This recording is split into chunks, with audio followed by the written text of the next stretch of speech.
നടൻ സലീം കുമാർ അന്തരിച്ചു. കൊച്ചി അമൃത ആശുപത്രിയിലായിരുന്നു അന്ത്യം. വിശദാംശങ്ങളുമായി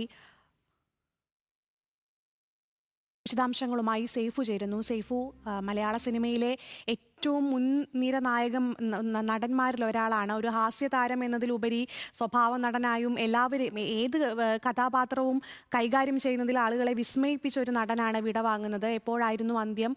മറ്റ് വിശദാംശങ്ങൾ എന്തൊക്കെയാണ്? അല്പസമയം മുൻപായിരുന്നു നടൻ സലീം കുമാറിന്റെ അന്ത്യം സംഭവിച്ചത്.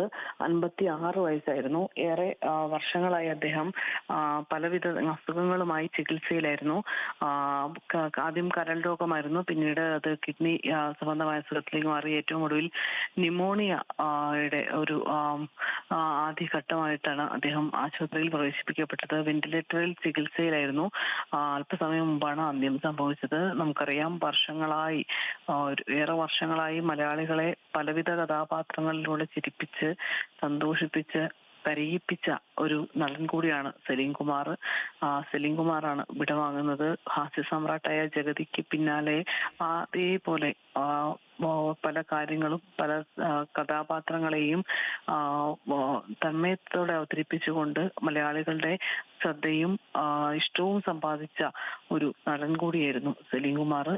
എറണാകുളം പറവൂർ സ്വദേശിയാണ് സലീം കുമാർ. സലീം കുമാർ ഏറെ വർഷങ്ങളായി മലയാള സിനിമയുടെ ഒരു അവിഭാജ്യ ഘടകമായി മാറിയിരുന്നു. നായകന്മാരെക്കാൾ അപ്പുറത്തേക്ക് ശ്രദ്ധിക്കപ്പെടുന്ന വേഷങ്ങൾ സലീംകുമാറിൻ്റെതായി ഉണ്ടായിരുന്നു. ഏറ്റവും മികച്ച നടനുള്ള സംസ്ഥാന അവാർഡും ദേശീയ അവാർഡും ഒക്കെ നേടിയ നടനാണ് സലീം കുമാർ. അത് ആദാമിന്റെ മകൻ അബു എന്ന് പറയുന്ന സിനിമയിലെ മികച്ച അഭിനയത്തിലൂടെ നാഷണൽ അവാർഡ് വരെ നേടുന്ന രീതിയിലേക്ക് മാറി. ഒപ്പം തന്നെ അച്ഛനുറങ്ങാത്ത വീട്, അങ്ങനെ അനവധിയായ സിനിമകൾ, കറുത്ത ജൂതൻ തുടങ്ങിയ ഒരുപാട് സിനിമകൾ അദ്ദേഹത്തിന്റെ ഒരു തന്മയത്വത്തോടുള്ള അഭിനയത്തിന്റെ ഒരു പ്രധാനപ്പെട്ട ഒരു അടയാളപ്പെടുത്തൽ കൂടി ആയിട്ടുണ്ട്. അതിനപ്പുറത്തേക്ക് ചിരിപ്പിക്കുന്ന, നേരത്തെ പറഞ്ഞതുപോലെ ഒരുപാട് കോമഡി കഥാപാത്രങ്ങൾ, അത് സന്ദേശം എന്ന് പറയുന്ന സിനിമയിൽ പേരില്ലാത്ത ഒരു ചെറിയ ഒരു കുഞ്ഞു വേഷമാണ്. പിന്നീട് ഇഷ്ടമാണ് നൂറുവട്ടം, ഇഷ്ടാടനം, അങ്ങനെ നിരവധി സിനിമകൾ. പക്ഷേ പെട്ടെന്ന് നമ്മൾ ഓർമ്മയിൽ മന്നാടിയാർ പെണ്ണിന് ചെങ്കോട്ട ചെക്കൻ, ഒപ്പം അടുക്കള രഹസ്യ, അങ്ങാടിപ്പാട്ട്, അങ്ങനെ നിരവധി സിനിമകളിലൂടെ മലയാളികളുടെ പ്രിയ താരമായി മാറിയ ആളാണ് സലീം കുമാർ. സലീം കുമാറാണ് ഇപ്പോൾ വിട പറഞ്ഞിരിക്കുന്നത്.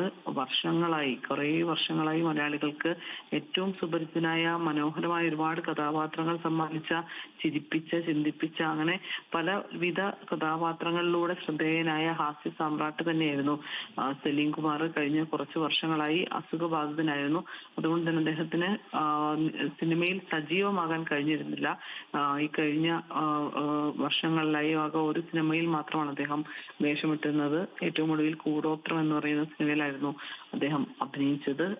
കഴിഞ്ഞ വർഷം ബാബാ ബാബ എന്ന് പറയുന്ന സിനിമയിൽ ഒരു അതിഥി വേഷം, അദ്ദേഹത്തിന്റെ അഡ്വക്കേറ്റ് മുകുന്ദനുണ്ണി എന്ന് പറയുന്ന പ്രധാനപ്പെട്ട അദ്ദേഹത്തിന്റെ മീശമോഹൻ എന്ന് പറയുന്ന സിനിമയിലെ ഒരു മനോഹരമായ കഥാപാത്രത്തെ അദ്ദേഹം വീണ്ടും അവതരിപ്പിക്കുകയൊക്കെ ചെയ്തിരുന്നു.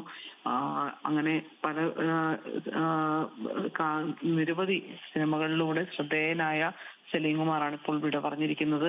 അല്പസമയം മുമ്പ് കൊച്ചി അമൃത ആശുപത്രിയിലാണ് അദ്ദേഹത്തിന്റെ അന്ത്യം സംഭവിച്ചത്. അദ്ദേഹം കരൾ രോഗത്തെ തുടർന്നും ഒപ്പം തന്നെ കിഡ്നി സംബന്ധമായ അസുഖങ്ങളെ തുടർന്നും എല്ലാം തന്നെ ചികിത്സയിലായിരുന്നു. ഏറ്റവും ഒടുവിൽ ന്യൂമോണിയ ബാധയെ തുടർന്നാണ് അദ്ദേഹത്തെ ആശുപത്രിയിൽ പ്രവേശിപ്പിച്ചത്. അങ്ങനെയാണ് അദ്ദേഹത്തിന്റെ മരണം സംഭവിക്കുന്നത്. ആശുപത്രിയിൽ പ്രവേശിപ്പിച്ച ഉടനെ തന്നെ അദ്ദേഹം വെന്റിലേറ്ററിലായിരുന്നു ഉണ്ടായിരുന്നത്. വെന്റിലേറ്ററിൽ ചികിത്സയിൽ ഇരിക്കെയാണ് അദ്ദേഹത്തിന്റെ മരണം സംഭവിച്ചത്. നടൻ എന്നതിനൊപ്പം തന്നെ മികച്ചൊരു സംവിധായകൻ കൂടിയാണ് സലീം കുമാർ. അദ്ദേഹത്തിന്റെ കറുത്ത ജൂതൻ എന്ന് പറയുന്ന സിനിമ, ഒപ്പം തന്നെ ദൈവമേ കൈതൊഴാം, കെ കുമാറാകണം എന്ന് പറയുന്ന സിനിമ, അങ്ങനെ സംവിധായകൻ എന്ന നിലയിൽ അദ്ദേഹം കഴിവ് തെളിയിച്ച സിനിമകളുമുണ്ട്. അതിൽ കറുത്ത ജൂതൻ തന്നെ നിരവധിയേറെ പുരസ്കാരങ്ങൾ നേടുകയും ഒക്കെ ചെയ്തതാണ്.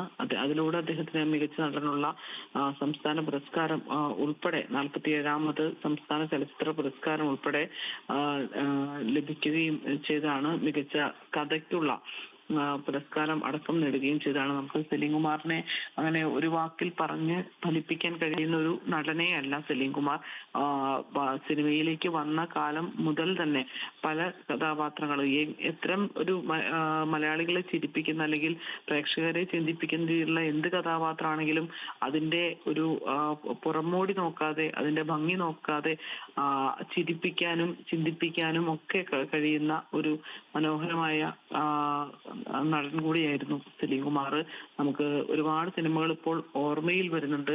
പക്ഷേ ഓരോ സിനിമയുടെയും പേരെടുത്ത് പറയുക എന്നുള്ളത് അസാധ്യമായ കാര്യമാണ്. അദ്ദേഹത്തിന്റെ വളരെ മനോഹരമായ സിനിമകൾ പലതുണ്ട്. നമുക്ക് ഓർത്തെടുക്കാൻ കഴിയുന്നതിനപ്പുറത്തേക്ക് അദ്ദേഹത്തിന്റെ തെങ്കാശിപ്പട്ടണം, അങ്ങനെ പറക്കം തെളിക, മീശ മാധവൻ, കല്യാണരാമൻ, അങ്ങനെ അദ്ദേഹത്തിന്റെ സിനിമയിൽ കിളിച്ചുണ്ടൻ മാമ്പഴം, അങ്ങനെ അതിന്റെ കഥാപാത്രങ്ങൾ ആ കഥാപാത്രങ്ങളിലൂടെ ഓർക്കുന്ന പല സിനിമകളും ഉണ്ട്. നമ്മൾ ഓരോ സിനിമയുടെ പേര് കേൾക്കുമ്പോൾ തന്നെ സലീം കുമാർ അഭിനയിച്ച കഥാപാത്രം ഏതാണ് എന്നുള്ളത്, ഇപ്പോൾ ചതിക്കാത്ത ചന്തുവിലെ ഡാൻസ് മാസ്റ്റർ വിക്രം പോലെ നമുക്കങ്ങനെ പെട്ടെന്ന് തൊമ്മനും മക്കളിലെ രാജാക്കണ്ണ് പോലെ അങ്ങനെ ഓർത്തെടുക്കാൻ കഴിയുന്ന ഒരു പലവിധങ്ങളായ കഥാപാത്രങ്ങളുണ്ട്. പിന്നെയും നമ്മൾ ഓർക്കുന്ന കല്യാണരാമനിലെ പ്യാരി ആണെങ്കിലും, പറക്കം നൽകിയിലെ കോശിയാണെങ്കിലും, മീശമാധവനിലെ ടിക്കറ്റ് മുകുന്ദനുണ്ണി ആണെങ്കിലും, അങ്ങനെ ഓരോ കഥാപാത്രത്തിലൂടെ നമ്മൾ ആ സിനിമയെ മൊത്തം ഓർത്തെടുക്കാൻ കഴിയുന്ന രീതിയിലേക്ക് ആ കഥാപാത്രത്തെ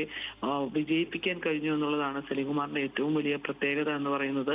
പക്ഷെ അദ്ദേഹം ഒരു ഹാസ്യ നടൻ എന്ന നിലയിൽ ഒതുങ്ങിക്കൂടാൻ ഒരിക്കലും ആഗ്രഹിച്ചിട്ടില്ല. അദ്ദേഹത്തിന്റെ വഴി അത് മികച്ച നടൻ എന്നതിലേക്ക് തന്നെയാണ് എന്ന് അടിവരയിടുന്നതായിരുന്നു ആദാമിന്റെ മകൻ അബു എന്ന് പറയുന്ന 2010 പുറത്തിറങ്ങിയ സിനിമ. ആ സിനിമയിലൂടെ അദ്ദേഹത്തിന് മികച്ച നടനുള്ള സംസ്ഥാന ദേശീയ പുരസ്കാരങ്ങളൊക്കെ നേടാൻ കഴിഞ്ഞു.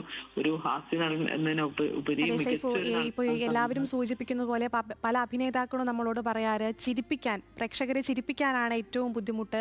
പക്ഷെ നമ്മളെ വളരെ അനായാസം നമ്മളെ പ്രേക്ഷകരെ കുടുകൂടെ ചിരിപ്പിച്ച ഒരു വ്യക്തിയാണ്. ഒരു ഹാസ്യത്തിന്റെ ഒരു ചെറിയ കാലഘട്ടമാണ് വിടവാങ്ങുന്നത്. പല പല പല സിനിമകളോടെ ഇന്നും നമ്മളുടെ പല ട്രോളുകളിലും മീമുകളിലും അദ്ദേഹത്തിന്റെ ഡയലോഗുകളും അദ്ദേഹത്തിന്റെ സിനിമയിലെ ഡയലോഗുകളുമാണ് ഇന്നും നമ്മുടെ ട്രോളുകളിലും മീമുകളിലും എല്ലാം നിറഞ്ഞു നിൽക്കുന്നത്. അത്തരത്തിൽ വളരെ പ്രധാനപ്പെട്ട ഈ ഹാസ്യത്തിൽ മാത്രം ഒതുങ്ങി നിൽക്കുന്നതല്ല ആദാമിന്റെ മകൻ ഉൾപ്പെടെയുള്ള അച്ഛനുറങ്ങാത്ത വീട് ഉൾപ്പെടെയുള്ള സിനിമകളിലൂടെ സ്വഭാവ നടനായും അദ്ദേഹം വലിയ രീതിയിൽ വലിയൊരു പ്രകടനം കാഴ്ചവെച്ചു.